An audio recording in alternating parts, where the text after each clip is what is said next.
தந்தை மகன் தூய ஆவியாரின் பெயராலே ஆமீன். அன்பான ஆண்டவரே, நாங்கள் உம்மை வாழ்த்துகின்றோம், உமக்கு நன்றி கூறுகின்றோம். இதோ எங்களுடைய பங்கு இறை சமூகத்திலிருந்து நாங்கள் திருப்பயணமாக பாண்டிச்சேரிக்கு நாங்கள் செல்ல இருக்கின்றோம். எங்களை நிறைவாக நீர் ஆசீர்வதியும். இதோ எங்களுடைய பங்கு ஆலயத்திற்கு முன்பாக தூய வியாகுல அன்னையினுடைய சன்னிதானத்திலே நாங்கள் குழுமி இருக்கின்றோம். எங்கள் ஒவ்வொருவரையும் நிறைவாக நீர் ஆசீர்வதியும். நாங்கள் தொடங்கி இருக்கின்ற இந்த பயணத்தை நிறைவாக ஆசீர்வதியும். நாங்கள் எங்களுடைய தவக்காலத்தினுடைய ஒரு அங்கமாக இந்த திருப்பயணத்தை நாங்கள் மேற்கொள்ள இருக்கின்றோம். எத்தகைய ஒரு எண்ணத்தோடு, எத்தகைய ஒரு சிந்தனையோடு நாங்கள் இந்த திருப்பயணத்தை நாங்கள் ஆரம்பிக்க இருக்கின்றோமோ, அத்தகைய எண்ணத்தோடு நாங்கள் ஆரம்பித்து அதை நிறைவுக்கு கொண்டு வர எங்கள் நிறைவாக நீர் ஆசீர்வதியும். நாங்கள் ஜெப சிந்தனையோடு நாங்கள் இந்த பயணத்தை மேற்கொள்ளவும், அதே போல எங்களுடைய தனிப்பட்ட வாழ்விலும் குடும்ப வாழ்விலும் எங்களுடைய சமூக வாழ்விலும் எங்களுடைய குடும்பத்திற்காகவும் எங்களுடைய பங்கின் வளர்ச்சிக்காகவும் பங்கிற்காகவும் சமூகத்திற்காகவும் நாங்கள் இந்த திருப்பயணத்திலே ஜெபிக்க எங்களுக்கு அருள் தாரும். நாங்கள் செல்லுகின்ற இடத்திலே உமது பிரசன்னம் எங்களோடு உடனிருந்து வழிநடத்த வேண்டும் நாங்கள் ஜெபிக்கின்றோம். அதே போல நாங்கள் ஒவ்வொருவரும் நல்ல உடல்நல ஆரோக்கியத்தோடு நாங்கள் இருக்கவும், நாங்கள் ஒருவரை ஒருவர் தாங்கவும், நிறைகளை நாங்கள் பகிர்ந்து கொள்ளவும், குறைகளை ஏற்றுக்கொள்ளவும், நாங்கள் ஒருவர் ஒருவருக்கு உதவியாக இருக்க வேண்டிய அருளையும் ஆசீரையும் எங்களுக்கு தாரும். அன்பு ஆண்டவரே, செல்லுகின்ற இடங்களிலே நாங்கள் மற்றவர்களுக்கு நாங்கள் உதவியாக இருக்கவும், அதே போல எந்த குறைகள் இருந்தாலும் அதை நாங்கள் ஏற்று மற்றவர்களுக்கு நாங்கள் உதவியாக இருந்த நல்ல முறையிலே ஒரு குடும்ப உணர்வோடு நாங்கள் திருப்பயணத்தை நிறைவு செய்ய உமது அருளை தர வேண்டும் என்று நாங்கள் மன்றாடுகின்றோம். அன்பு ஆண்டவரே, அதே போல இந்த வாகனத்தை இயக்குகின்ற ஓட்டுநரை நிறைவாக நீர் ஆசீர்வதியும்.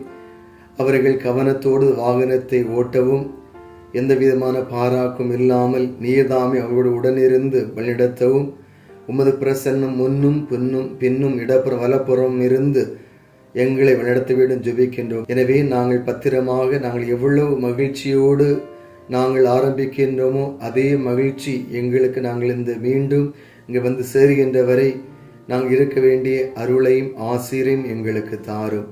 அன்பு ஆண்டவரே, இந்த பயணம் முழுவதும் உமது அருள்கரம் உடனிருந்து வழிநடத்த வேண்டும் நாங்கள் ஜெபிக்கின்றோம். அன்பான ஆண்டவரே, நாங்கள் செல்லுகின்ற பயணம் உமது பாடுகளை நாங்கள் சிந்திக்கவும், அதே போல மகிழ்ச்சியோடு நாங்கள் இந்த நாளை நாங்கள் நாள் முழுவதும் செலவிடவும் வேண்டிய அருளை பொழிந்தருளும். எங்களுடைய பயணம் முழுவதும் வியாகுல் அன்னையினுடைய உடனிருப்பும் பரிந்து பேசுதலும் எங்களோடு உடனிருந்து வழிநடத்த வேண்டும் என்று எங்கள் ஆண்டவராகிய கிறிஸ்து வழியாக மன்றாடுகிறோம். ஆமீன். தந்தை மகன் தூய ஆவியாரின் பெயராலே ஆமீன்.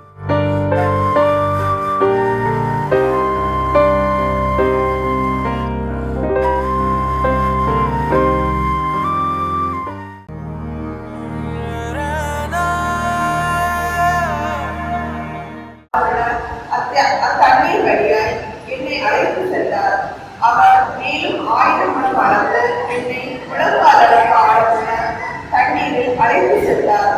மேலும் 1000 முழம் அளந்து இடுப்பளவு தண்ணீரில் என்னை நடந்து சென்றார். அவர் மேலும் 1000 முழம் அளந்தார். ஆனால் இப்போது அது ஆறாக ஓடியது. எனவே என்னால் அதை கடக்க இயலவில்லை. ஏனெனில் தண்ணீர் உயர்ந்து நீந்தி போகும் அளவுக்கு ஆறு உயர்ந்தாய் யாராலும் நடந்து கடக்க முடியாத ஆராய் ஓடியது. அவர் என்னிடம், மானிடா, இதை பார்த்தாயா என்றார். பின்னர் அவர் என்னை ஆற்றின் கரைக்கு அழைத்து சென்றார். நான் அங்கே சென்ற போது ஆற்றின் இரு கரைகளிலும் எண்ணற்ற மரங்கள் நிற்க கண்டேன். அவர் என்னிடம் உரைத்தது, இத்தண்ணீர் கிழக்கு பகுதியை நோக்கி பாய்ந்து அராபாக சேர்கிறது. அங்கு அது கடலுக்கு கலக்கிறது. அது கடலோடு கலக்கையில் அத்தண்ணீர் அங்கு நல்ல தண்ணீராக மாறும். இந்த ஆறு பாறைவிடமெல்லாம் திரளான உயிரினங்கள் வாழும். அங்கு ஏராளமான மீன்கள் இருக்கும். ஏனெனில் இத்தண்ணீர் பாய்ந்து அங்குள்ள நீரை நல்ல நீராய் மாற்றும். எனவே அது பாறைவிடமெல்லாம் யாரும் உயிர் வாழும். பல வகையான பழமரங்கள் ஆற்றின் இரு மருங்கிலும் வளரும். அவற்றின் இலைகள் உதிரா, அவற்றின் கனிகள் குறையா. ஒவ்வொரு மாதமும் அவை கனி கொடுக்கும். ஏனெனில் தூயவர்களிலிருந்து தண்ணீர் அவற்றிற்கு பாய்கிறது. அவற்றின் கனிகள் உணவாகவும் இலைகள் மருந்தாகவும் பயன்படும்.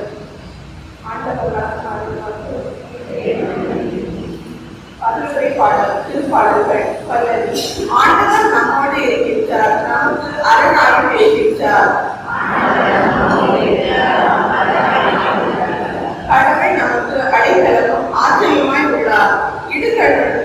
இடுக்கடுத்த வேளையில் நமக்கு முற்றுத்துணையும் அவரே. ஆகையால் நில உலகமும் நிலை குறைந்தாலும் மலைகள் ஆழ்கடலில் அதிர்ந்து நடுங்கினாலும் எங்களுக்கு அச்சம் என்பதே இல்லை. பல்லவி.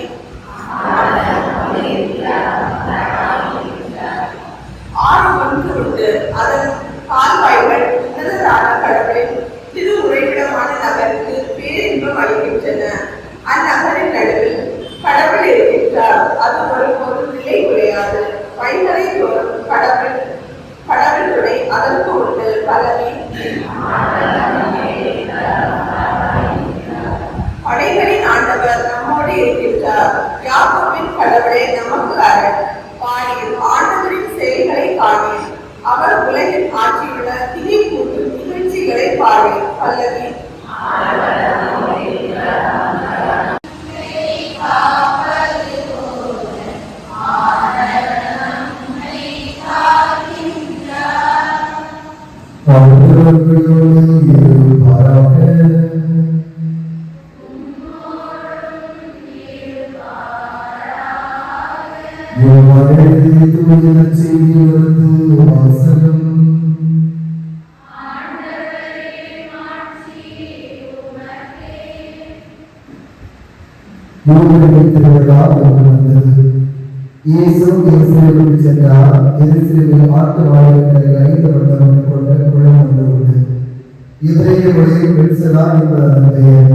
இம்மண்டபங்கள் உடலற்றோர், பார்வையற்றோர், காவலற்றோர், உடற்கு வாழ்வற்றோர் ஆகியோர் திரளாய் படைத்து கிடந்தார். 32 ஆண்டுகளாக உடல் நலத்திற்கு ஒருவரும் அங்கிருந்தார். இயேசு அவரை கண்டு நெடுங்காலமாக அவர் அந்நிலையில் இருந்துள்ளதை அறிந்து நலம் பெற விரும்புகிறீர்கள் என்னிடம் கேட்டார். ஐயா, தண்ணீர் கலக்கும் போது என்னை குளத்தில் இறக்கிவிட ஆள் இல்லை. நான் போவதற்கு முன் வேறு ஒருவர் இறங்கி விடுகிறார் என்று உடல் நலமற்றவர் அவரிடம் கூறினார். இயேசு அவரிடம் எழுந்து உங்களுடைய படுக்கை எடுத்துக்கொண்டு நடந்தார் அவரிடம் கூறினார். இயேசு அவரிடம் எழுந்து உங்களுடைய படுக்கை எடுத்துக்கொண்டு நடந்து செல்ல என்றார். உடனே அவரை நடவடைந்து தம்முடைய படுக்கை எடுத்துக்கொண்டு நடந்தார். அன்று ஓய்வு நாள். யூதர்கள் குணமடைந்தவிடம் ஓய்வு நாளாக உங்கள் படுக்கை எடுத்துச் செல்வது சட்டத்திற்கு எதிரான செயல் என்றார்கள். அவர் மறுமொழியாக, என்னை நலமாக்கியவரே உங்களுடைய படுக்கை எடுத்துக்கொண்டு நடந்து செல்லும் என்று எனக்கு கூறினார் என்றார். படுக்கை எடுத்துக்கொண்டு நடந்து செல்லும் என்று கூறியவர் யார் என்று அவர்கள் கேட்டார்கள். ஆனால் நலமடைந்தவருக்கு அவர் யாருக்கும் தெரியவில்லை. ஏனெனில் அவரிடத்தில் மக்கள் கூட்டமாக இருந்ததால் இயேசு அங்கிருந்து விலகி போய்விட்டார். பின்னர் இயேசு நலமடைந்தவரை கூறியை கண்டு, இதோ பாரும், நீர் நலமடைந்துள்ளேன், இதை விட கேடாக எது உமக்கு நிகழாதற்கு இதை பாவம் செய்யாது என்றார். அவர் போய் தன்னை நலமாக்கியவர் இயேசு யூதர்களுக்கு அறிவித்தார். ஓய்வு நாள் இயேசுவை செய்ததால் யூதர்கள் அவரை துன்புறுத்தினார்கள்.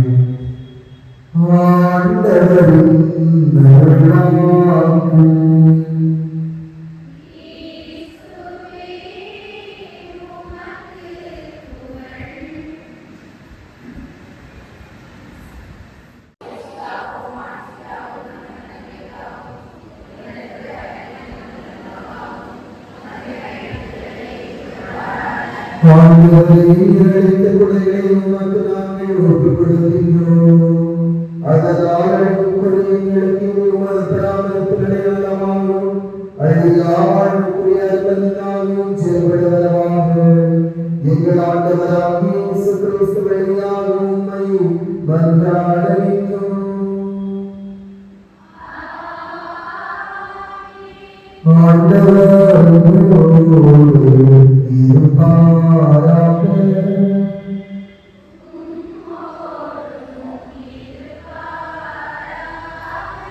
இறைவனாகிய ஆண்டவருக்கு நன்றி கூறுவோம்.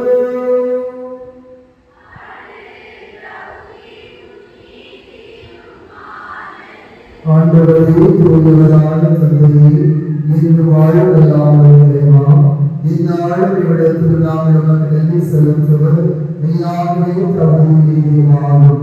எங்கள் கடமை மீட்பு புரிய செய்வதமாகும். எங்கள் தகுதிகளால் நாங்கள் உமக்கு நன்றி செலுத்துவோம்.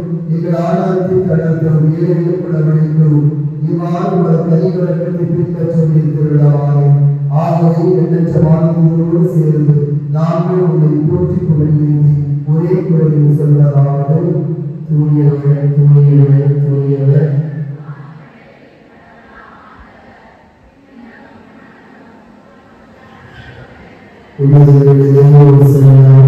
ஆண்டவர் பெயரால் வருகிறவர் ஆசி பெற்றவர். ஆண்டவரை மெய்யாகவே தூயவர், தூய்மை அனைத்துக்கு ஒன்று. ஆகியோருடையாகி பொழுதை காண்பிகளை தூய்மைப்படுத்தும். இவ்வாறு ஆண்டவர் இயேசு கிறிஸ்துவின் உடலும் இரத்தமுமாக எங்களுக்கு வேறுமாறுகிறமாக அவர் பாடுபட உலகத்தை தம்மை கையளித்த பொழுது அப்பத்தை எடுத்து நன்றி செலுத்தி அதை விட்டு தன் சீடர்களுக்கு அழைத்து அவர் கூறியதாவது: அனைவரும் இதிலிருந்து பெற்றுக் கொள்ளுங்கள், ஏது இது உங்களுக்காக கையளிக்கப்படும் என் உடல்.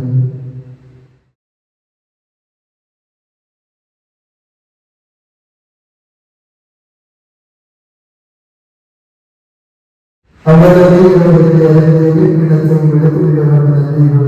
தம் சீடர்களுக்கு அழைத்து அவர் கூறுகிறார்கள்: அனைவரும் பெற்றுக் கொள்ளுங்கள், ஏது இது புதிய நிலையான உடன்படிக்கைக்குரிய இரத்தத்தின் இல்லம். இது பாவ மன்னிப்பு உங்களுக்காகவும் பலருக்காகவும் சுத்தப்படும். இதை என்னிடையே வாக்கு செய்யுங்கள்.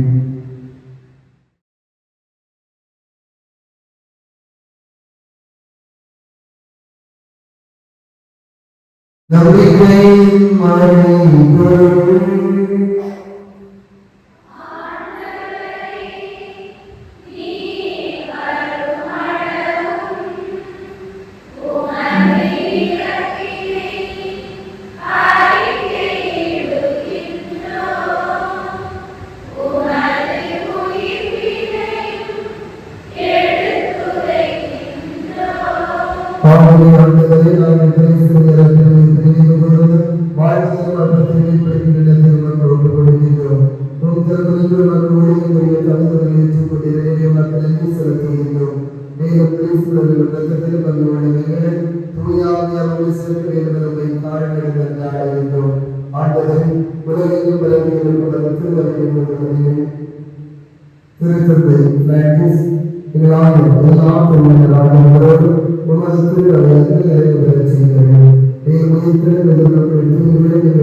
Amen.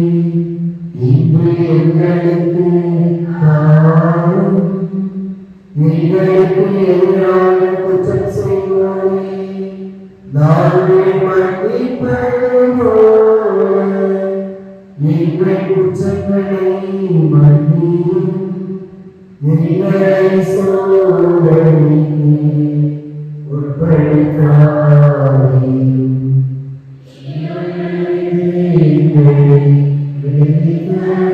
ஆண்டவரே, தீமை அளித்தவர்களுக்கு எங்களை கொடுத்து எங்கள் வாழ்நாளில் அமைதியை கைவிடுதலை என்றாடுகின்றோம். உமது இறக்கப்படுவதால் நாங்கள் பாவத்தினுடைய பொழுதுகளை பெற்று யாரும் தரக்கூடிய நிலமாக இருப்போமாக. நாம் எதிர்நோக்கி இருக்கும் எதிர்ப்பதற்காகவும் எதிர்ப்பராக இயேசு கிறிஸ்துவை வருகைக்காகவும் காத்திருக்கின்றோம். ஆண்டவரே இயேசு கிறிஸ்துவே, அமைதியை உங்களுக்கு விட்டுச் செல்கிறேன். என் அமைதியை உங்களுக்கு அளிக்கிறேன். திருத்துதல்களுக்கு விடுகிறேன். எங்கள் பாவங்களை பாராமல் உமது திருவருடைய நன்மையை கண்ணோக்கி உமது திருவுள்ளத்திற்கு ஏற்பதற்கு அமைதி உச்சரிக்கப்படுகிறாங்க என்றென்றும் வாழ்ந்து ஆட்சி செய்கிறவர்களே. ஆண்டவரே, அவன் உங்களோடு என்றும் இருப்பதாக.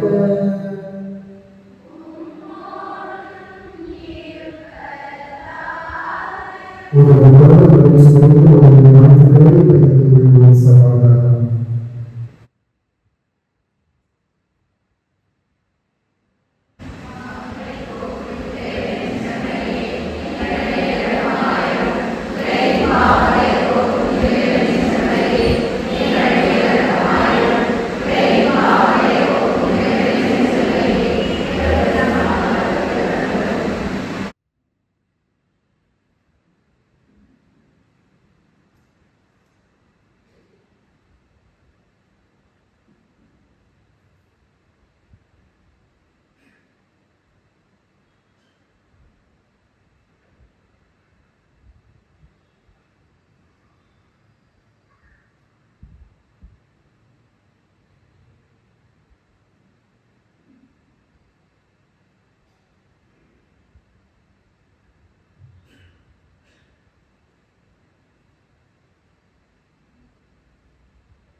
இதோடு செவ்வரி உலகின் மாமங்களை போக்குகிறவர் செவ்வரிகளுக்கு கலைத்து வச்ச நாமங்களும் பேர் வச்சோம்.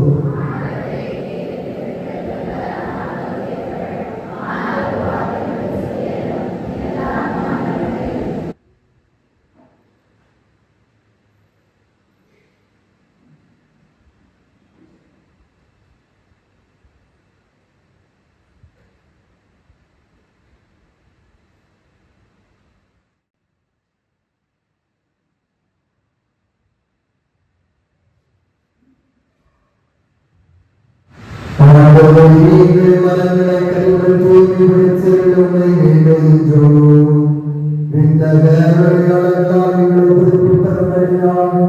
தொடர்ந்து தேவையான உதவியை பெற்றுக் கொள்வோமாக. எங்கள் ஆண்டவராக இயேசு கிறிஸ்து வழியாக உம்மை மன்றாடுகின்றோம்.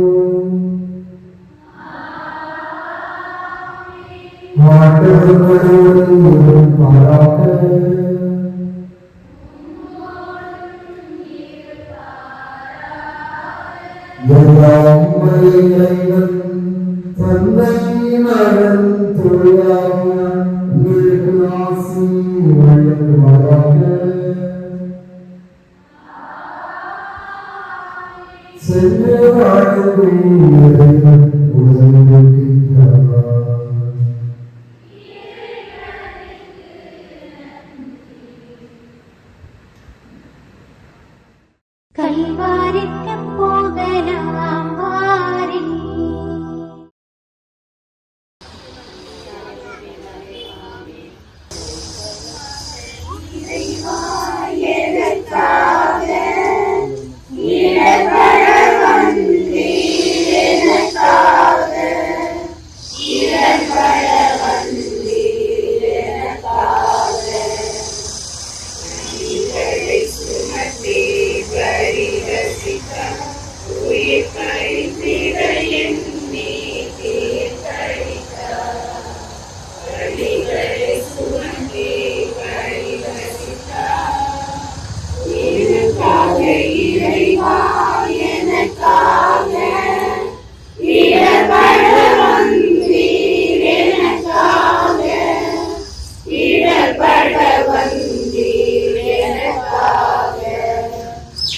நம் ஆண்டவர் இயேசு கர்த்தரின் அவர்களின் முதலிலே இயேசுவே உம்மை ஆராதித்து வணங்கி உமக்கு நன்றி என்று ஸ்தோத்திரம் செய்கின்றோம். அதே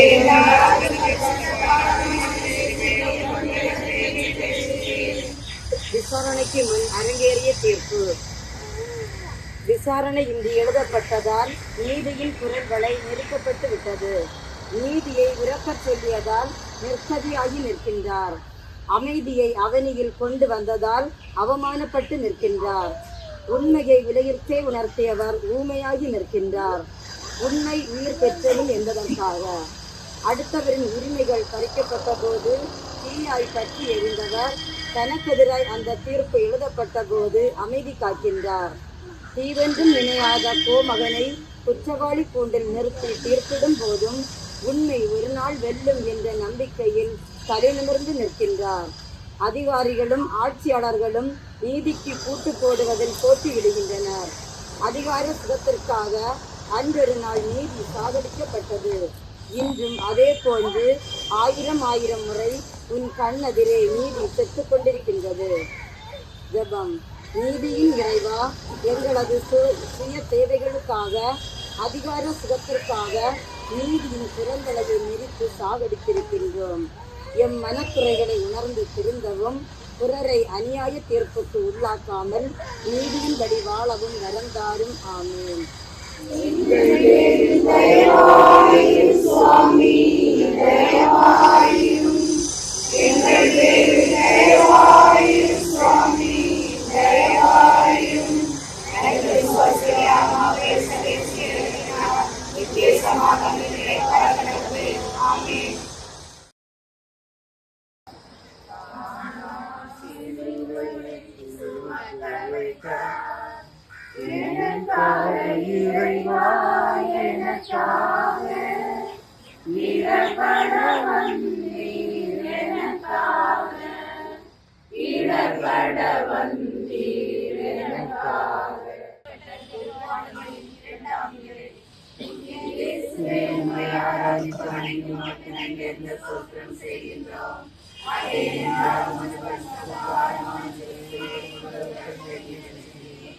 சுமையை சுகமானதாக ஏற்கும் இயேசு துன்பத்தை துணிவுடன் ஏற்றுக்கொண்டதால் அவமானத்தின் அடையாளமான சிலுவை அழியாமல் வரலாற்றில் இடம் பிடித்து விடுகிறது. சுமை சுமந்து சோர்ந்திருப்போரே, எல்லோரும் என்னிடம் வாருங்கள், உங்களுக்கு நான் இளைப்பாறுதல் தருவேன் என்று மொழிந்தவர் சிலுவை மொழியை வாழ்வின் விடுதலை மொழியாக ஏற்றுக்கொள்கிறார். துன்பமே தூரத்தில் தூக்கி எடுக்கும் புது வாழ்வின் திறவுகோல் என்பதை நாம் மறந்துவிட்டாலும் அதுதான் சிகரத்தை அடைவதற்கான அச்சாணி என்பதை உணர்ந்து சுகமாக ஏற்றுக்கொள்கிறார். அவமானத்தின் அடையாளமான சிலுவைதான் வெற்றியின் வீர முரசு என்பதை உணர்ந்தவராய் அதை வலுவான ஆயுதமாய் வாழ்வில் சுமந்து செல்கிறார். அவரது சிலுவை ஏற்று சிலுவை வழிதான் நமக்கு மீட்பு என்பதை உறுதிப்படுத்துகிறது. ஜெபம். சுமைகளை சுகமாக்கிய இயேசுவே, சுமைகள் துயரத்திற்காக அல்ல, மாறாக துயரப்படுவோரின் துன்பங்களிலிருந்து அவர்கள் விடுவிப்பதற்காக என்பதை உணர்ந்து கள்ளன் கபடமில்லா மனதையும் அன்பு செய்யும் நல் இதயத்தையும் உள்ளதை பயிரும் தாராள குணத்தையும் தாரும். ஆமென். சுவாமி தயவாயிரும், எங்கள் பேரில் தயவாயிரும் சுவாமி தயவாயிரும். மக்கள் நித்திய சமாதானத்திலே வாழக்கடவுளே. ஆமென்.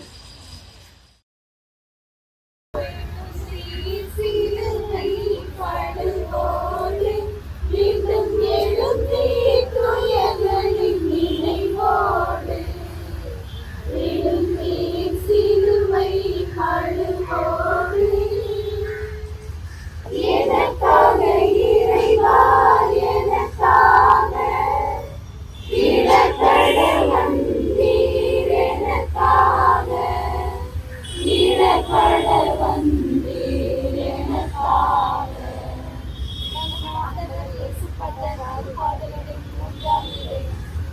நிலவு கொடுக்கும் முத்தம் வெளிச்சம், கார்மேகம் பூமிக்கு கொடுக்கும் முத்தம் மழைக்குறி, சந்தன முகத்திற்கு கொடுக்கும் முத்தம் நறுமணம், விழுகின்ற விதை விருட்சமாக தான் எழுகிறது.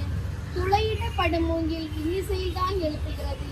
இலைகள் உதிர்ந்து வசந்த காலம்தான் பிறக்கிறது. குப்பை மேடுகளில் தான் வாழ்வின் இலக்கணம் மறைந்துள்ளது. சிலுவையின் பாரத்தால் மண்ணை முதல் முறை முத்தமிடுகிறார் இயேசு. மடித்து போவதற்காக அல்ல, விடியலின் கீதத்தை வெளியாக்க செய்வதற்காக.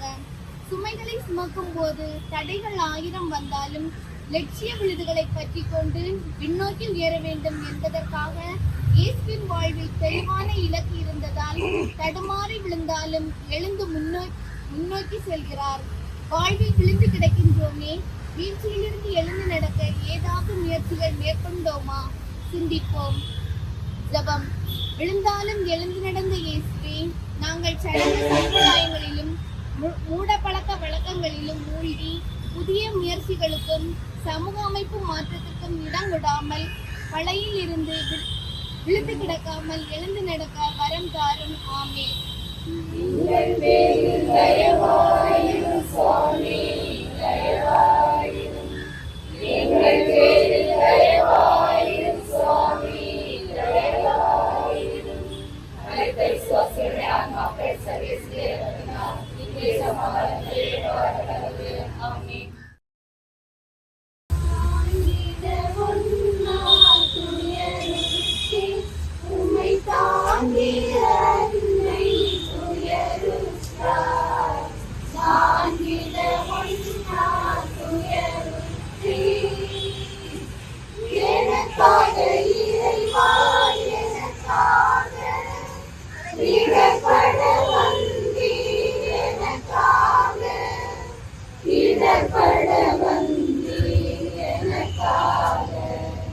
நம் ஆண்டவர் இயேசுப்பட்ட திருப்பாடுகளில் 4ஆம் நிலை.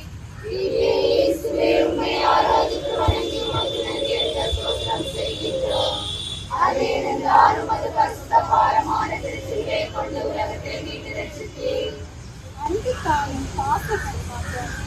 10 மாதம் தன் வயதில் சுமந்த அன்பு அணி கண்ணீர் கடலில் கண்டெடுத்த முத்து போல தன் அன்பு மகனை சந்திக்கிறார். தாயின் விழிகளில் நீர் தடாகம் தோன்றி கண்ணீர் பெருக்கெடுத்தாலும் தனை எனும் லட்சியம் கரையவில்லை.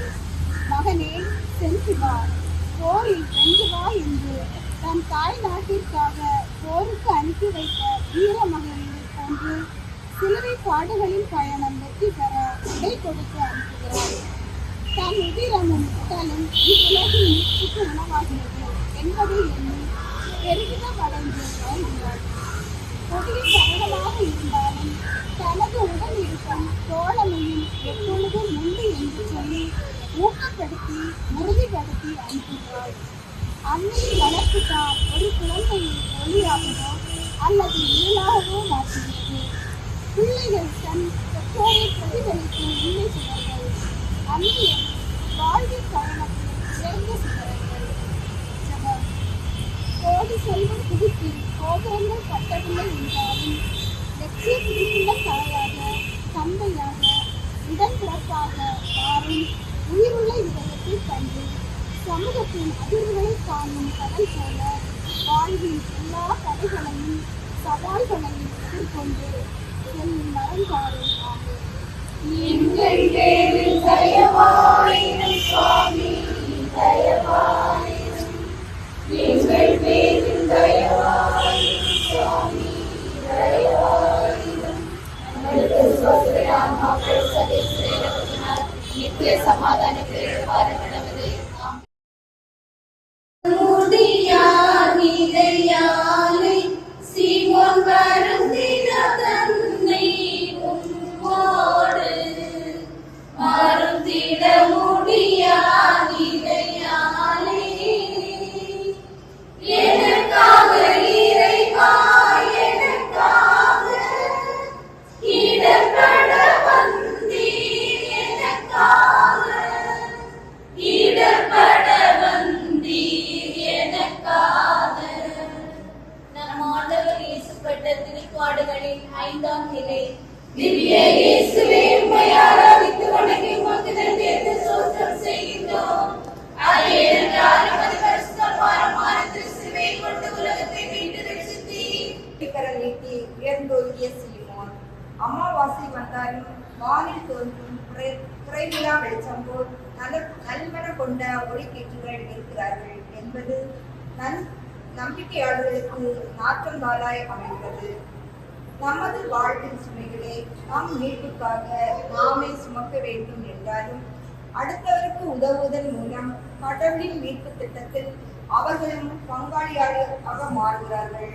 சீமோன் ஆற்றிய உதவி போல நாமும் பிறருடைய சுமைகளை பகிர்ந்து கொள்வதன் மூலம் கடவுளின் மீட்பு திட்டத்தில் பங்காளிகளாக மாற முடியும். ஒரு கை தட்டினால் ஓசை இல்லை, இருகரம் இணைந்தால்தான் ஓசை வரும். அப்பொழுது தான் வளர்ச்சியையும் எழுச்சியையும் காண முடியும். ஒற்றுமையோடும் சமாதானத்தோடும் கூடி வாழும்போது உதவிக்கரங்கள் உயிர் பெற்று விட்டன என்பதுதான் உண்மை. ஜெபம். பிறருக்காய் தன்னை இழந்த இயேசுவே, தெரிந்தவர்களுக்காக சொந்த பந்தங்களுக்காக அல்ல, மாறாக பிரதிபலனை எதிர்பார்க்காமல் முன்பின் தெரியாதவருக்காக ஓடோடி சென்று உதவும் லட்சிய பயணம் மேற்கொள்வோரின் திருமகளில் பங்கெடுத்து சுமைகளை பகிர்ந்து கொள்ளும் வரம் தாரும். ஆமென். எங்கள் பேரில் தயவாயிரும் சுவாமி, தயவாயிரும். எங்கள் பேரில் தயவாயிரும் சுவாமி, தயவாயிரும். மனிதர் சோசியலியா மக்கள் சேவிக்கிறதுனால் சமாதானம் நிறைவாரப்படுவது. ஆமென்.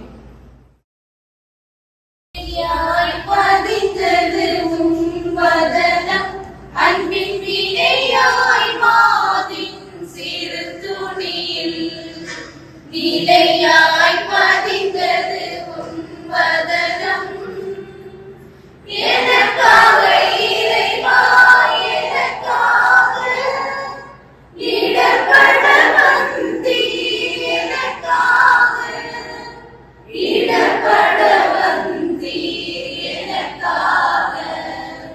நம் ஆண்டவர் இயேசுப்பட்ட திருப்பாடுகளின் 6ஆம் நிலை. திவ்ய இயேசுவே, உம்மை ஆராதித்து வணங்கி உமக்கு நன்றி ஸ்தோத்திரம் செய்கிறோம். அடியேன் பாரமான திருச்சிலுவையை கொண்டு உலகத்தை மீட்டு ரட்சித்தீர். அன்பில்லா பாலை நிலத்தில் ஈரமான இதயம், நீரின்றி வாடும் பயிர்ச்செடிகளுக்கு மழைத்துளி உயிர் சத்தாகிறது. பசியோடு வாடும் வயிற்றுக்கு ஒரு பிடி சோறு புதுத்தம் ஊட்டுகிறது.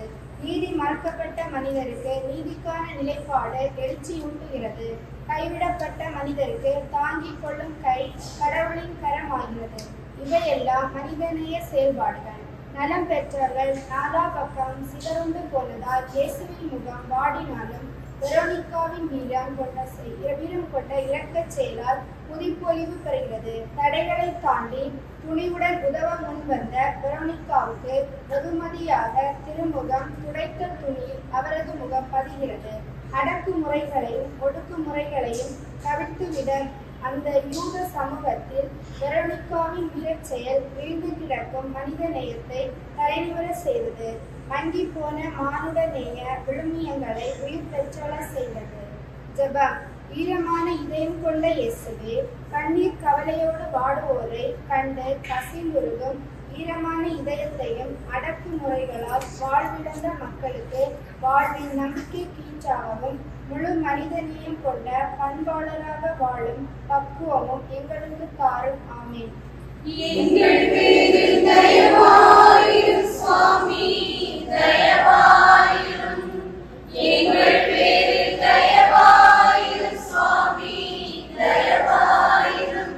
மனிதர் சோசியலியா மக்கள் சேவிக்கிறதுனால் நித்திய சமாதானத்தை இறைவாரப்படுவது. ஆமென். வினை சுமந்ததனால் அன்போ சாய்ந்தே நிலத்தில் மறுமுறையும் ஓய்ந்தே பழம் வினை சுமந்ததனால் எனக்காக இறைவா, எனக்காக இடர்பட வந்தீர், எனக்காக இடர்பட வந்தீர், எனக்காக. நம் ஆண்டவர் இயேசுப்பட்ட திருப்பாடுகளின் 7ஆம் நிலை. திவ்ய இயேசுவே, உம்மை ஆராதித்து வணங்கி உமக்கு நன்றி ஸ்தோத்திரம் செய்கிறோம்.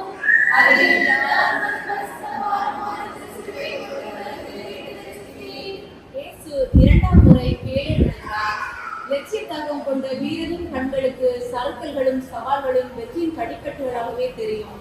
இறைவனின் இரக்கத்தையும் அன்பையும் வெளிப்படுத்த சறுக்கங்களையும் சவால்களையும் மனத்துணிவுடன் எதிர்கொண்டார் இயேசு. ஆனால் அவற்றை நாங்கள் புறம் தள்ளிவிட்டு அறிந்தும் திட்டமிட்டும் அரசியலும் செய்த மனிதநேயமில்லாத செயல்பாடுகள் தான் உண்மை மீண்டும் மீண்டும் விட செய்கிறது என்பதை மறந்து வாழ்ந்து கொண்டிருக்கிறோம். நாங்கள் அத்தகைய அறியாமையிலிருந்து அறமொழி பெற்று அறியாமையில் வாழ்வோருக்கு அறவழி புகட்டும் போது உம்மால் எடுத்து நடக்க முடியும் என்பதை உணர்ந்து வாழ்வது இரக்கத்தின் செயல்பாடே. ஜெபம். இரக்கம் நிறைந்த இயேசுவே, நீர் உலகத்தில் ஒளியாய் வந்த போதும் உமது பேரன்பை நாங்கள் உணர தவறியுள்ளோம். உமது தெய்வீக அன்பை புறம் தள்ளியும் புறக்கணித்தோம். இனிமேலாவது உமது இறை ஞானத்தால் எங்கள் அமக்கண்களை திறந்து எழுந்து நடக்க வரம் தாரும். ஆமென்.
இயேசு தன் இறையாட்சி பணியில் அமைதி இழந்தோருக்கு அமைதியையும் நீதிக்காய் தேரப்படுவோருக்கு ஆறுதலையும் கொடுத்தார். தன் பாடுகளின் பயணத்தில் சிலுவையின் பாரத்தாலும் ஏளன மொழிகளாலும் சாட்டையடிகளாலும் அவமானத்திற்கு உள்ளாக்கப்பட்ட போதிலும் அவர் தியாகம் நினைத்த லட்சிய வாழ்வுக்காய் கண்ணீர் விட்ட ஈரமான இதயங்களை மகிழ்வுடன் சந்தித்தார். துயரமான வேளையிலும் அவர்களது கண்ணீரும் தோழமை மிகுந்த உடனிருக்கும் அவரது இதயத்தை சொன்னது. பஞ்சம், பசி, பட்டினி, வறுமை போன்றவற்றுக்காய் கண்ணீர் வடிப்பது பெரிதல்ல. மாறாக இத்தகைய துயரங்களோடு வாழ்வோரை உற்று நோக்கி உரிய நேரத்தில் உதவிக்கரம் நீட்டுவதுதான் உண்மையான இரக்கத்தின் செயல்பாடு. ஜெபம். இரக்கம் நிறைந்த இயேசுவே, நான் எனது வாழ்வின் துன்ப துயரங்களை பெரிதாக நினைத்து எனக்கு அடுத்திருப்பவரின் துன்ப துயரங்களையும் கண்ணீர் கவலைகளையும் கண்டு கொள்ளாமல் வாழ்ந்திருக்கிறேன். இந்நிலையிலிருந்து விடுதலை பெற்று அடுத்திருப்போருக்கு உதவிக்கரம் கொடுக்க வரம் தாயும். ஆமென்.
உலக சிற்றின்ப ஆசைகளுக்கு அடிமையாகி வெகு பாவங்களை கேட்டு மனநிலை தீமைகளை விளைவித்துக் கொண்டே இருக்கிறது.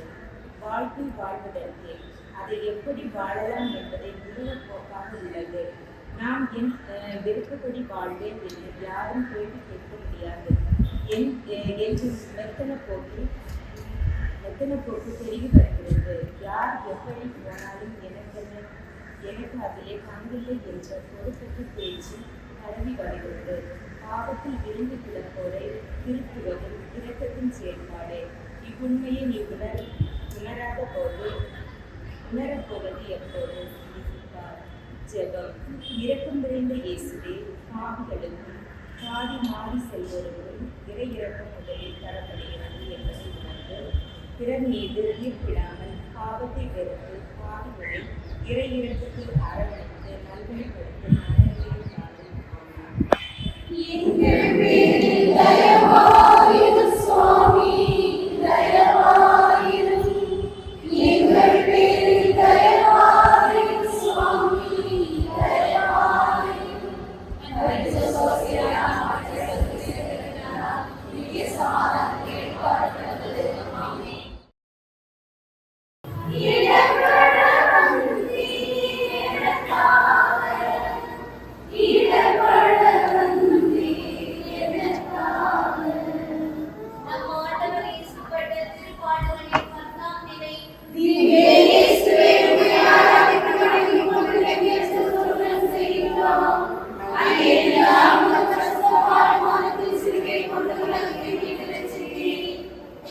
இயேசுவின் ஆடைகள் புரியப்படுகின்றன.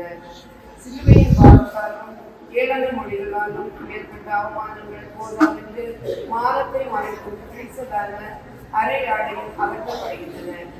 இரக்கத்தை நேசிப்பவர்கள் இறுதி வரை துன்பப்பட்டே ஆக வேண்டும். நீர் ஆடை வந்தது மனித குலம் இழந்த அழியா வாழ்வை திரும்ப பெறவே.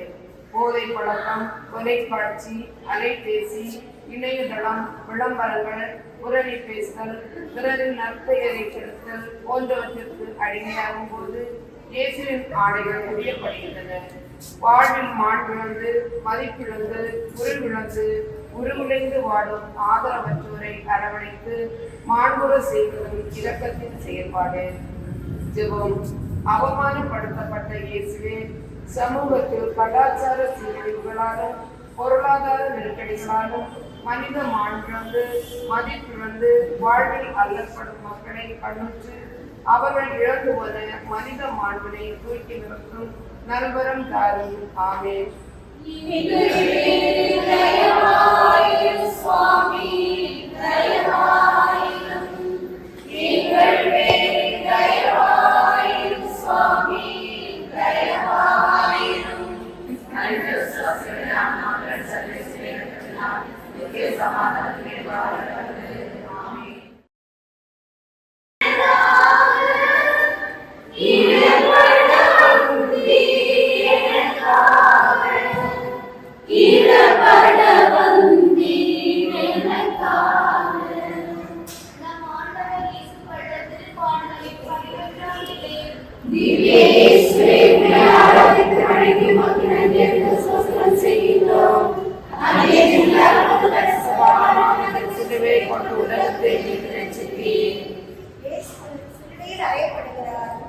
பாவங்களிலிருந்தும் அடிமைத்தன்மையிலிருந்தும் மக்களை விடுதலை செய்து அனுப்பியவர் 3 ஆண்டுகளில் சிறை வைக்கப்படுகிறார்.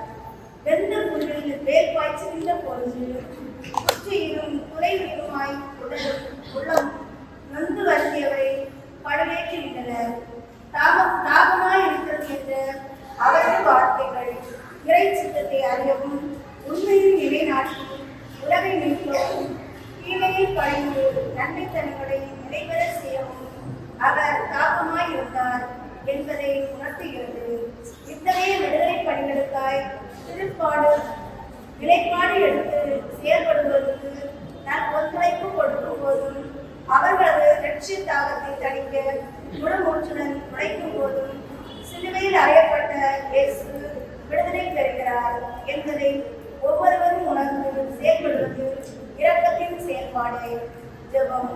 தாகத்தால் வாடிய இயேசுவே, எங்கள் வாழ்வில் தாகத்தால் வாழ்வோரை தினம் கண்டு அவர்களின் தாகத்தை தணிக்கவும் ஆதாரங்களை தூய்மைகளாக பாதுகாக்கவும் நீரினால் வரவும் நோய் தொற்றிலிருந்து மக்களை பாதுகாக்கவும் வேண்டிய வரத்தை எங்களுக்கு தாரும். ஆமென். சுவாமி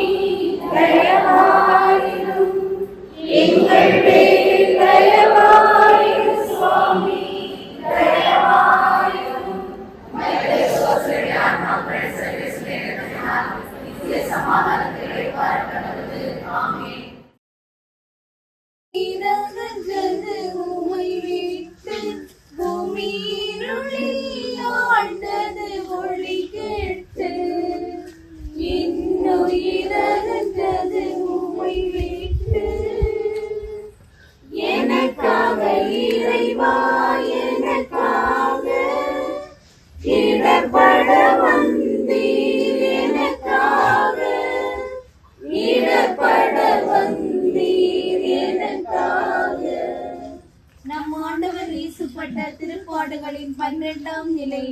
திவ்ய இயேசுவே, உம்மை ஆராதித்து வணங்கி உமக்கு நன்றி என்று ஸ்தோத்திரம் செய்கின்றோம். ஏனென்றால் உமது பரிசுத்த பாரமான திருச்சிலுவையை கொண்டு உலகத்தை மீட்டு ரட்சித்தீர். இயேசு சிலுவையில் உயிர் துறக்கிறார். உதவித்தரம் நீட்டி உடனிருந்த உற்ற நண்பருக்காய் உயிரை கொடுப்பது அரிதான போது உலகின் பாவங்களுக்காகவும் மீட்புக்காகவும் தன் உயிரை தியாகம் செய்கிறார் இயேசு. சாட்டைகளால் ஏற்பட்ட காயங்கள், நகைப்புக்குரிய ஏளன மொழிகள், சிலுவையின் பாரம், தலையில் சூடப்பட்ட முள்முடி, உள்ளத்தில் ஏற்பட்ட அவமான வலிகள் போன்றவை 1000 இருந்தாலும் அந்நிலைக்கு தன்னை தள்ளியவர்களுக்காக உள்ளம் வருந்தி, தந்தையே இவர்களை மன்னியும், இவர்கள் செய்வது இன்னதென்று அறியாமல் செய்கிறார்கள் என்று மன்னிப்பின் பாடம் புகட்டுகின்றார். ஒருவர் செய்த தவறை மன்னித்தாலும் மறக்க மாட்டேன், அவர்களோடு பேச மாட்டேன், அருகில் செல்ல மாட்டேன் என்று சூழ்நிலைக்கும் இவ்வுலகில் இயேசுவின் மன்னிக்கும் மனப்பாங்கு இரக்கத்தின் செயல்பாடு மட்டுமல்ல, புது வாழ்வின் தொடக்கமாகவே தெரிகிறது. ஜெபம்.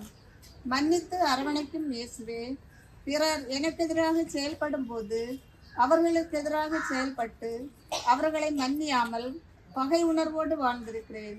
பிறர் அழித்தொழிக்க எண்ணினாலும் அவர்களை மன்னித்து அன்போடு அரவணைக்கும் மனம்தாரும். ஆமென். எங்கள் பேரில் தயவாயிரும் சுவாமி, தயவாயிரும். எங்கள் பேரில் தயவாயிரும் சுவாமி, தயவாயிரும். மனிதனை சோசியான மக்கள் சர்வீஸ் நேரத்தினால் நித்திய சமாதானத்தை பாதுகாக்கிறது. ஆமென். உடலில் மாடி சுமந்து துயருக்கு துடித்தாள் உழந்தொந்து, எனக்காக இறைவா, எனக்காக இடர்பட வந்தீர், எனக்காக இடர்பட வந்தீர், எனக்காக. நம் ஆண்டவர் இயேசுப்பட்ட திருப்பாடுகளின் 13ஆம் நிலை. திவ்ய இயேசுவே, உம்மை ஆராதித்து வணங்கி உமக்கு நன்றி என்று ஸ்தோத்திரம் செய்கின்றோம். ஏனென்றால் உமது பரிசுத்த பாரமான திருச்சிலுவையை கொண்டு உலகத்தை மீட்டு ரட்சித்தீர். இயேசுவின் உடல் தாயின் மடியில் கிடக்கப்படுகிறது. பாலூட்டி தாலாட்டி வளர்த்த தாயின் மடி கொலையுண்ட இயேசுவை தாங்குகின்றது. கண்ணீர் விட்டு கதறி அழும் வேளையிலும் இதயத்தின் ஈரம் குறையாமல் இறைவனின் சித்தம் எதுவாக இருக்கும் என்று சிந்தித்தாள் அந்த அன்னை. தன் மகனின் வார்த்தையையும் வாழ்வையும் அவர் புரிந்த அர்ப்பண பணிகளையும் அற்புதங்களையும் கண்டு அதிசயித்த அன்னையின் கண்கள் அவர் இறந்த போதும் கண்ணீரோடு அவற்றை உள்வாங்குகின்றன. உயிரோடு இருப்பதும் இறந்து கிடப்பதும் பெரும் மாற்றங்கள் அல்ல, வாழ்வின் இரு நிலைகள். அதாவது அழியும் தன்மையிலிருந்து அழியா தன்மைக்கு கடந்து செல்லும் வாழ்வின் மற்றொரு நிலை. வாழ்வுக்கும் சாவுக்கும் இடையே போராடி கொண்டிருக்கும் வாழ்வின் நம்பிக்கையூட்டும் அன்னையின் இதயத்தை பெறுவது இரக்கத்தின் செயல்பாடே. ஜெபம். இரக்கம் நிறைந்த இயேசுவே, வாழ்வோர் இறைவனில் வாழவும் இறை விழுமியங்களின்படி வேரூன்றி வளரவும் இறையரசை கட்டி எழுப்ப எத்தகைய தியாகங்களையும் செய்வதற்கு முன்வரவும் வாழ்வோரும் இறந்தோரும் மீட்படையும் வேண்டி நல்வரத்தை தாரும். ஆமேன். எங்கள் பேரில் தயவாயிரும் சுவாமி, தயவாயிரும். மரித்தோர் சோதனையான மக்கள் சர்வீசின் இரக்கத்தினால் நித்திய சமாதானத்திலே பார்க்கிறது. நீரடங்கிய கல்லறை உமதன்று, ஒடுங்கிய உமதுடல் போதியப்பட்டு, எனக்காக இறைவா, எனக்காக இடர்பட வந்தீர், எனக்காக இடர்பட வந்தீர், எனக்காக. நம் ஆண்டவர் இயேசுப்பட்ட திருப்பாடுகளின் 14ஆம் நிலை. திவ்ய இயேசுவே, உம்மை ஆராதித்து வணங்கி உமக்கு நன்றி என்று ஸ்தோத்திரம் செய்கின்றோம்.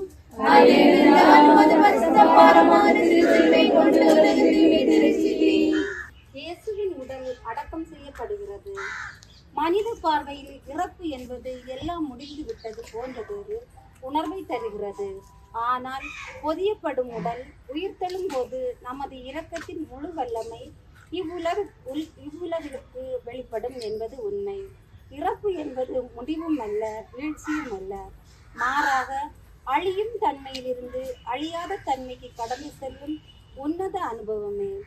இயேசுவின் சாவு நமக்கு உணர்த்துவது தோல்விகளையும் இழப்புகளையும் வீழ்ச்சிகளையும் ஏன் மரணத்தையும் கூட மாண்போடும் நம்பிக்கையோடும் இறை உணர்வோடும் ஏற்றுக்கொள்ளும் மனப்பக்குவம் வேண்டும் என்பதுதான். தங்கள் வாழ்வை பணயம் வைத்து மக்கள் நல பணியாற்றும் படை வீரர்கள், காவல்துறையினர், சமூக ஆர்வலர்கள், நீதிக்கும் நேர்மைக்கும் குரல் கொடுப்பவர்கள் இழப்புகளை கண்டு அஞ்சாமல் சமூக விடியலுக்காக துணிவுடன் உழைப்பது இறை இரக்கத்தின் செயல்பாடு. ஜெபம். இரக்கம் நிறைந்த இயேசுவே, லட்சிய வாழ்வில் இறப்பு என்பது முடிவு அல்ல, மாறாக புது வாழ்வின் தொடக்கம் என்பதை நாங்கள் உணர்ந்து கொள்ளவும், இறப்பை கண்டு அஞ்சாமல் நீதி, நேர்மை, உண்மை போன்ற இறையாட்சியின் விழுமியங்களுக்காக விதையாய் மடிந்தாலும் விருட்சமாய் எழுவோம் என்கிற நம்பிக்கையில் பயணிக்கும் உள்ளம் தந்தரல வேண்டும் என்று இறைவா உம்மை மன்றாடுகிறோம். எங்கள் பேரில் தயவாயிரும் சுவாமி, தயவாயிரும். எங்கள் பேரில் தயவாயிரும் சுவாமி, தயவாயிரும். மரித்த விசுவாசிகளுடைய ஆன்மாக்கள் சர்வேஸ்வரர் இறக்கத்தால் நித்திய சமாதானத்திலே பாடப்படுவது. ஆமென். உமது ஜனத்தின் பாவங்களை பொறுத்தருளும். என்றென்றைக்கும் எங்கள் மேல் கோபமாயிராதீர் சுவாமி, பொறுத்தருளும் கர்த்தாவே. உமது ஜனத்தின் பாவங்களை பொறுத்தருளும். என்றென்றைக்கும் எங்கள் மேல் கோபமாயிராதீர் சுவாமி, பொறுத்தருளும் கர்த்தாவே. உமது ஜனத்தின் பாவங்களை பொறுத்தருளும். என்றென்றைக்கும் எங்கள் மேல் கோபமாயிராதீர் சுவாமி. சில தவ காலத்திலே நாங்கள் இன்று 7 ஆலயங்களை நாங்கள் முழுமையாக சந்தித்து நாங்கள் இந்த சிலுவை பாதையை நாங்கள் நிறைவேற்றி இருக்கின்றோம். நாங்கள் பல்வேறு கருத்துக்களுக்காக, எங்களுடைய தனிப்பட்ட கருத்துக்களுக்காக நாங்கள் ஜெபித்திருக்கின்றோம். எங்களை வழிநடத்தி இருக்கின்றீர், எங்களை ஆசீர்வதித்திருக்கின்றீர், பராமரித்திருக்கின்றீர். அன்பு ஆண்டவரே, எங்களை நிறைவாக, எங்களையும் எங்களுடைய குடும்பங்களை நிறைவாக நீர் ஆசீர்வதியும். தொடர்ந்து உமது அருள்கரம் எங்களோடு உடனிருந்து வழிநடத்தவும், குறிப்பாக எங்களுக்கு நல்ல உடல்நலத்தையும் ஆரோக்கியத்தையும் தொடர்ந்து தந்து வழிநடத்தீர்களும். எங்களுடைய குடும்பங்களிலே உமது பிரசன்னம் தொடர்ந்து நிரம்பி வழியவும், அதன் வழியாக நாங்கள் உம்மிடத்தில் கேட்கின்ற ஒவ்வொரு கருத்துக்கள், ஒவ்வொரு எண்ணங்களையும் அறிந்தவராக இருக்கிறீர். உமது ஆசீர்வாதம் எங்களுடைய குடும்பங்களிலே பொங்கி வழியவும், அதன் வழியாக இந்த உயிர்ப்பு பெருவிழா எங்களுடைய குடும்பங்களிலே புதிய உயிர்ப்பையும் புதிய மாற்றத்தையும் சந்தோஷத்தையும் தரவும், அதன் வழியாக ஒரு மாற்றத்தை எங்களுடைய குடும்பங்களில் நாங்கள் கண்டுகொள்ள வேண்டிய அருளையும் ஆசீர் நிறைவாக தந்தருளும். அதே போல உங்களுடைய பங்கு குடும்பத்தை நிறைவாக நீர் ஆசீர்வதியும். என்னுடைய பங்கு குடும்பம் எல்லா அருளையும் ஆசீரையும் நிறைவாக பெற்றுக்கொள்ளவும், மாற்றத்தை நோக்கி நாங்கள் பயணிக்கவும், அதன் வழியாக ஒரு இறையாட்சி சமூகத்தை எங்களுடைய பங்கு கண்டுகொள்ள வேண்டிய அருளையும் ஆசீர் நிறைவாக தன் பொழிந்தருளும்.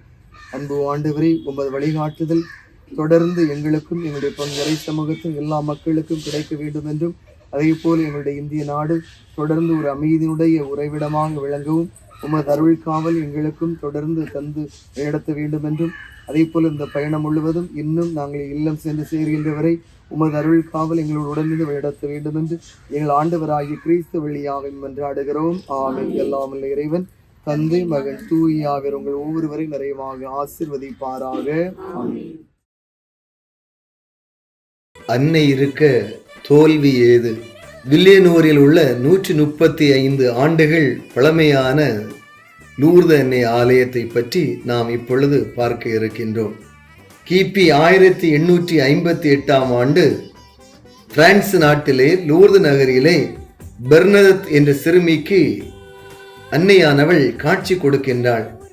காட்சி கொடுத்து ஜெபமாலை ஜெபிக்கவும் அந்த இடத்திலே அன்னைக்கு ஒரு ஆலயம் கட்ட வேண்டும் என்று அங்கே சொல்லுகின்றாள்.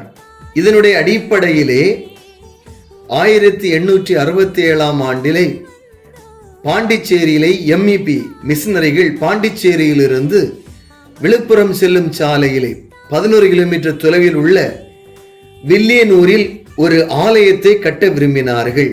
இங்கே திரு காமேஸ்வரர், வரதராஜர் பெருமாள் என்ற 2 இந்து ஆலயங்கள் இருந்தன. இவர்கள் இந்த பகுதியிலே கிறிஸ்தவ ஆலயத்தை கட்டுவதற்கு பெரும் எதிர்ப்பை தெரிவித்தார்கள். இருப்பினும் இந்த மிஷனரிகள் அங்கே நிலத்தை வாங்கி ஆலயத்தை கட்டுவதற்கு தொடங்கினார்கள். ஆனால் பொருளுதவி தேவை. இப்படிப்பட்ட வேளையிலே டாக்டர் லெஃபின் துரை என்பவருடைய மகளுக்கு உடல் சரியில்லை. இப்படிப்பட்ட வேளையிலே அன்னை மரியாளுடைய அருள்கரத்தால் அவருடைய மகளுக்கு சுகமானது. இதனுடைய நன்றி பரிசாக டாக்டர் ஆலயம் கட்டுவதற்கு பொருளுதவி கொடுக்கின்றார். இருந்தாலும் இந்த பொருளுதவி போதுமானதாக இல்லை. எனவே ஆலயம் கட்டுகின்ற பணி தடைபடுகிறது. இப்படிப்பட்ட வேளையிலே கிபி 1866 ஆண்டு அருள் தந்தை டாக்சான் அல்போன்ஸ் இவர் லூர்து நகரிலே அன்னை காட்சி கொடுத்த பெர்னதத்தினுடைய தூரத்து உறவினர். இவர் இங்கே மீண்டும் ஆலயத்தை கட்டுகின்ற அந்த பணியை பொறுப்படுத்தி செய்கின்றார். இவருடைய முயற்சியாலும் மக்களுடைய பெரும் ஈடுபாட்டாலும் 1877 இந்த ஆலய பணிகள் அங்கே நிறைவுறுகின்றது. மேலும் இங்கே உள்ள ஒரு பெண்மணியானவள், பக்தியில் ஒரு பெண்மணி சொல்லுகின்றாள், லூர்து மாதாவுடைய திருவுருவ சிலைக்கு நானே பணம் கொடுக்கின்றேன், இது பிரான்ஸ் நாட்டிலிருந்து இந்த சுரூபம் கொண்டு வர வேண்டும் என்று சொல்லுகின்றாள். எனவே பிரான்ஸ் நாட்டில் லூர்து நகரிலிருந்து லூர்து மாதா சுரூபம் கொண்டு வரப்படுகிறது. அது ஒரு மரப்பெட்டியில் வைத்து கொண்டு வரப்படுகிறது. கொண்டு வருகின்ற பொழுது இந்த மரப்பெட்டியானது 3 முறை கீழே விழுகிறது. எனவே எல்லாரும் நினைக்கின்றார்கள், கண்டிப்பாக இந்த லூர்து அன்னையுடைய சுரூபம் உடைந்திருக்கும். ஆனால் என்ன ஒரு ஆச்சரியம், அந்த பெட்டியை திறந்து பார்க்கின்ற பொழுது அந்த சுரூபம் உடையாமல் அப்படியே இருக்கிறது. அது அன்னையினுடைய ஒரு பெரிய புதுமையாக பார்க்கிறது. எனவே பாண்டிச்சேரி கடலூர் பேராயர் அங்கே மக்களுடைய காட்சிக்காக அங்கே வைக்கின்றார். பலரும் இந்த அற்புதங்களை கண்டு பலரும் நோயிலிருந்து குணமடைகின்றார். இன்று அந்த சுரூபம் அங்கே வைக்கப்பட்டு இருக்கிறது. அதே போல இன்று இந்த ஆலயத்தின் முன்பாக ஒரு பெரிய குளம் இருக்கிறது. இது ஆசிய கண்டத்தில் எங்கும் இதே போல ஒரு குளத்தை நான் பார்க்க முடியாது. இன்று இந்த பிரான்ஸ் நகரிலே அந்த அன்னையுடைய அந்த கெபிக்கு முன்பாக அந்த ஆற்றின் தண்ணீர் ஆண்டுதோறும் கொண்டு வந்து இங்கே கலக்கப்படுகிறது. இந்த குளத்தை சுற்றி சிலுவை பாதை இங்கே வைக்கப்பட்டு இருக்கிறது. சிலுவை பாதை சுரூபங்கள் அங்கே வைக்கப்பட்டு இருக்கிறது. மக்கள் சிலுவை பாதை செய்வதற்கு வசதியாக வைக்கப்பட்டு இருக்கிறது. அதே போல இன்று ஒரு பெரிய ஒரு ஆலயம் கட்டப்பட்டு இருக்கிறது. இந்த சிறிய ஆலயத்தில் மக்கள் வசதியாக இது ஜபிக்க முடியாது, மக்கள் திருப்பலிலே பங்கெடுக்க முடியாது என்பதற்காக தற்போது அங்கே பெரிய ஆலயம் கட்டப்பட்டு புதிய தேவாலயம் அங்கே அர்ச்சிக்கப்பட்டு இருக்கிறது. எனவே இது நின்று ஏராளமான மக்கள் இங்கு வந்து வழிபட்டு நோய்கள் நீங்க சென்று கொண்டிருக்கிறார்கள். அன்னை இருக்க தோல்வி ஏது? புனித அந்திரேய ஆலயம், ரெட்டியார் பாளையம். புதுச்சேரி ரெட்டியார் பாளையத்தில் பல 100 ஆண்டுகள் பழமை வாய்ந்த பிரெஞ்சுக்காரர்களால் கட்டப்பட்ட புனித அந்திரேயா அல்லது புனித ஆண்ட்ரூ ஆலயம் உள்ளது. இது நகர மையத்திலிருந்து 4 கிலோமீட்டர் தொலைவில் உள்ளது. தற்போது இந்த ஆலயம் பாண்டிச்சேரி மற்றும் கடலூர் உயர் மறைமாவட்டத்தின் கீழ் உள்ளது. ஆலய வரலாறு. ஆலயத்தின் அசல் கட்டமைப்பு கோதி கட்டிடக்கலையில் 1745 கனகராய முதலி என்பவரால் கட்டப்பட்டது. இது பிரெஞ்சு கிழக்கிந்திய கம்பெனியின் நீண்டகால துபாஷ் ஆகும். 1761 ஆண்டு ஆங்கிலேயர்களால் அழிக்கப்பட்ட இந்த தேவாலயம் 1830 ஆண்டு மீண்டும் கட்டப்பட்டது என்று நம்பப்படுகிறது. இவ்வாலயம் 1745 ஆண்டு ஆரம்பத்தில் கப்பூச்சியன் பாதிரியார்களால் கட்டப்பட்டது. இவ்வாலயம் 1745 ஆண்டு தொடக்கத்தில் கப்பூச்சின் குருக்களால் கட்டுப்படுத்தப்பட்டது. பின்னர் 1860 வரை இளம் குருமானவர்களின் இடமாக மாறியது. சிறப்பம்சங்கள்: தேவாலய திறப்பு விழாவின் போது முதலி அனைத்து ஜாதி மற்றும் மதத்தினரை உள்ளடக்கி ஒரு விருந்து நடத்தினார். இது தென்னிந்திய வரலாற்றில் பதிவு செய்யப்பட்ட முதல் வகையாகும். தென்னிந்தியாவில் தமிழில் கல்வெட்டுகள் செய்யப்பட்ட முதல் ஆலயம் இதுவாகும். பலிபீடத்தில் பாரம்பரிய கத்தோலிக்க உருவங்கள் மற்றும் பக்தர்கள் அமைதியை அனுபவிக்க ஒரு ஆடை உள்ளது. தேவாலயத்தில் ஒவ்வொரு நாளும் வெவ்வேறு நேரங்களில் வெகுஜன விழா நடைபெறும். பல சுற்றுலா பயணிகள் அதன் அழகுக்காகவும் வடிவமைப்பிற்காகவும் வருகை தருகின்றனர். தூய வெண்ணேற்பு அன்னை ஆலயம், நெல்லித்தோப்பு. நெல்லித்தோப்பு ஒரு காலத்தில் வங்காள விரிகுடாவின் கடற்கரையோரத்தில் ஒரு சிறிய விவசாய நிலமாக இருந்தது. முதலில் நெல்லிக்காய் பள்ளத்தோட்டமாக இருந்ததால் பாண்டிச்சேரியின் இதயத்தில் இடம் கிடைக்காத ஏழை கத்தோலிக்கரின் வீட்டு வசதிக்காக ஜெசூட்களுக்காக நிலத்தை வழங்கியவர் அப்போதைய பாண்டிச்சேரி கவர்னர் மான்சியர் டியூப்ளேயின் மனைவி ஜூன் டியூப்ளேஸ். 1750 புதிய காலனியில் ஒரு ஆலயம் கட்டப்பட்டது. ஆனால் ஆங்கிலேயர்களால் அழிக்கப்பட்டது. 2 பழைய இயேசு சபை குருக்கள் 1788 ஒரு ஆலயத்தை கட்டினார்கள். 1840 ஆண்டு நவம்பர் மாதம் ஏற்பட்ட வெள்ளத்தால் ஆலயம் முற்றிலும் அழிக்கப்பட்டது. தற்போதைய ஆலயத்திற்கான அடிக்கல் 1841 ஆண்டு ஜனவரி 18 நாட்டப்பட்டது. இந்த ஆலயம் 7 லட்சம் செங்கற்களால் கட்டப்பட்டது. இது 1851 ஆண்டு கட்டி முடிக்கப்பட்டு அர்ச்சிக்கப்பட்டது. அருள்பணி மைக்கேல் நாடார் நெல்லித்தோப்பின் முதல் பங்கு தந்தையாக நியமிக்கப்பட்டார். இவர்தான் இந்திய நாட்டின் முதல் குருவாவார். இவர் பல ஆண்டுகள் பணியாற்றினார். இந்த ஆலயத்தின் 171வது ஆண்டு பெருவிழா கடந்த ஆண்டு மிக சிறப்பாக துவங்கியது.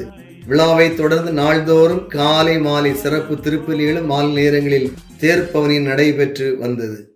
திரு இருதய ஆலயம், பசிலிக்கா.